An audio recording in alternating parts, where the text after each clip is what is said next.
నమస్తే దోస్తులు, ఎట్లున్నారు? ఇవాళ తెలంగాణలో ఉన్న ముఖ్యమైన ముచ్చట్లేందో చూద్దాం.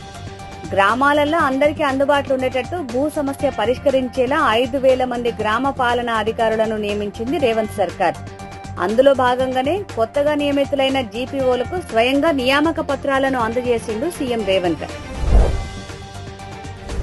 హైదరాబాద్ లో వినాయక నిమజ్జనం కోలాహలంగా జరుగుతుంది. వేల సంఖ్యలో గణనాథులు హుస్సేన్ సాగర్ వైపు వస్తుర్రు. ఖైరతాబాద్ మహాగణపతి కూడా గంగమ్మ ఒడిని చేరుకున్నాడు. ఈ ఉత్సవాల కోసం భారీ బందోబస్తు చర్యలు చేపట్టింది రేవంత్ సర్కారు. రాష్ట్రంలో మెడికల్ ఎక్విప్మెంట్ యూనిట్ పెట్టేందుకు జర్మనీకి చెందిన దిగ్గజ కంపెనీ బేబిగ్ ముందుకొచ్చింది. ఆ సంస్థ chairman and CEO George Don CM Revanth Reddy తోటి భేటీ అయిండ్రు. ఆ కంపెనీ ప్రతిపాదనల మీద సీఎం రేవంత్ సానుకూలంగా స్పందించారు.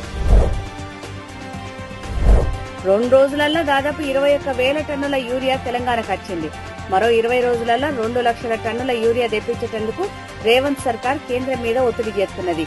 యూరియా కోసం రైతులు ఇబ్బంది పడకుండా ముందస్తుగా రైతు వేదికలలో టోకెన్లు జారీ చేయనున్నారు. కవిత మీద తాను వన్నిన కుట్ర బయటికి రావడంతో హరీష్ కొత్త రాగం అందుకున్నాడు.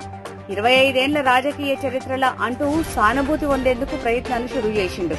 లండన్ నుంచి వచ్చినాక మీడియాలో మాట్లాడుకుంటే నాకేం తెలియదు అన్నట్టు మాట్లాడి వేయిండు. పొదుపు సంఘాల మహిళలకు 2 చీరల చొప్పున బతుకమ్మ కానుకగా ఇయ్యనుంది రేవంత్ సర్కార్. ఇందుకోసం 65 లక్షల చీరలు తయారు చేయిస్తున్నది. చీరల తయారీ పూర్తి కావడంతో జిల్లా కేంద్రాలకు సరఫరా చేస్తున్నారు. ఇక ఈయుల్లా తెలంగాణలో ఉన్న ఇయాలటి ముఖ్యమైన ముచ్చట్లు. మళ్ళా మంచి ముచ్చట్లతోటి రేపు కలుద్దాం. క్షణార్థులు.